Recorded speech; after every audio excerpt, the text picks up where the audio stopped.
हम public add में 7th lesson कर रहे थे। हमारा लेसन था स्थानीय प्रशासन ग्राम पंचायत, जिसके अंदर पंचायत समिति और नगर पालिका आते हैं।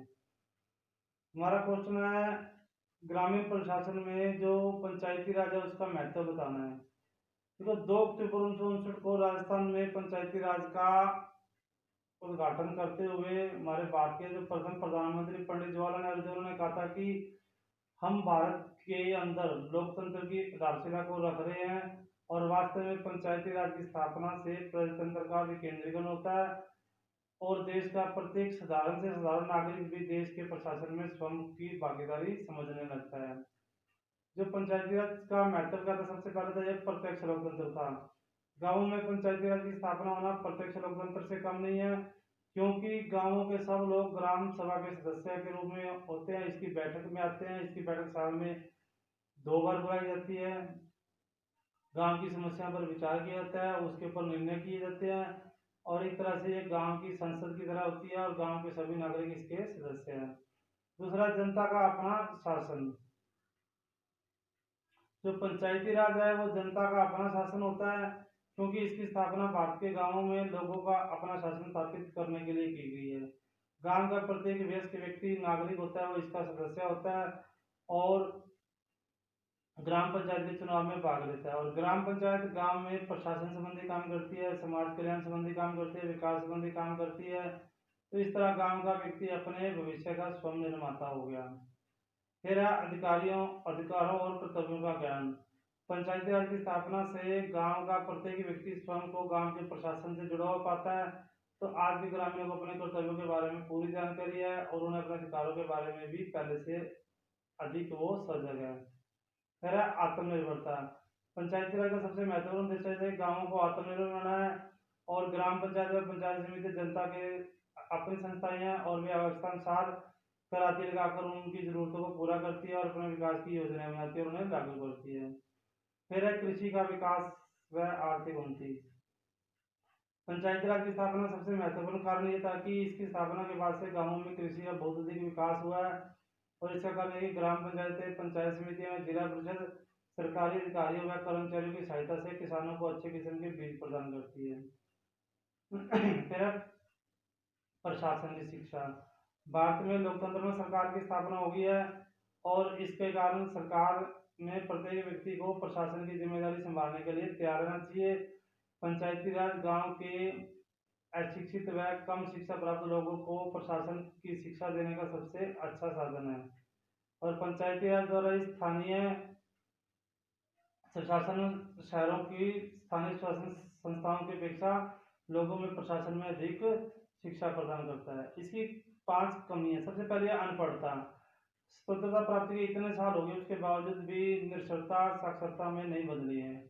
गांव में करोड़ व्यक्ति हैं तो विशेषकर अनपढ़ ही हैं, उन्हें पंचायती राज के उद्देश्य और कार्यप्रणाली का ज्ञान नहीं है। दूसरा है राजनीतिक दलों का हस्तक्षेप। पंचायती राज एक ऐसी व्यवस्था है जिसमें राजनीतिक दलों की कोई आवश्यकता नहीं है, लेकिन जिनमें गांव के सभी लोग एक मंच पर आकर अपनी समस्याओं को भी विचार करके निर्णय लें, उन्हें लागू करें। परंतु राजनीतिक दल अपने हितों की पूर्ति के लिए, अपने स्वार्थ के लिए गांव के लोगों को एक मंच पर इकट्ठा नहीं होने देते, उन्हें शांति धर्म आदि के आधार पर बांटे रखते हैं, उन्हें लड़ाते रहते हैं। फिर है धन का अभाव।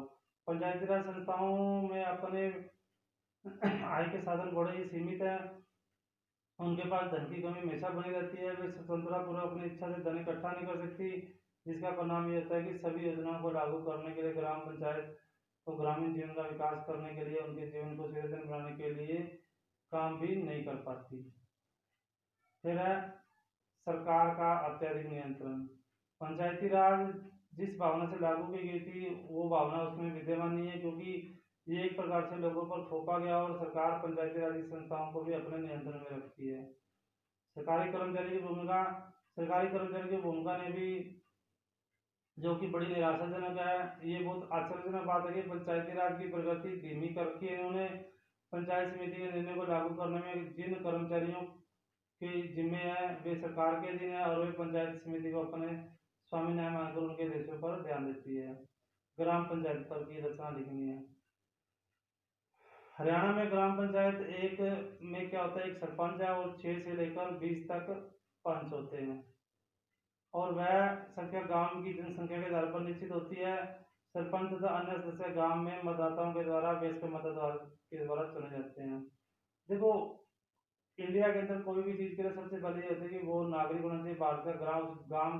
दूसरी बात, वह 21 वर्ष की आयु पूरी कर चुका हो, वह पागल या दिवाले ना हो, किसी लाभदायक सरकारी पद पर आसीन ना हो, और वह कम से कम 1 वर्ष से उस गांव में रहा है तो गांव में रह रहा हो।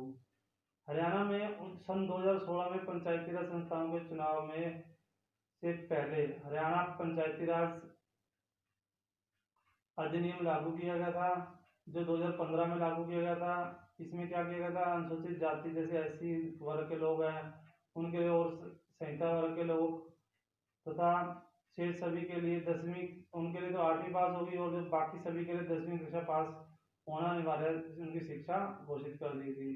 चुनाव लड़ने में नामांकन करने से पूर्व उनके घर में टॉयलेट होना आवश्यक है।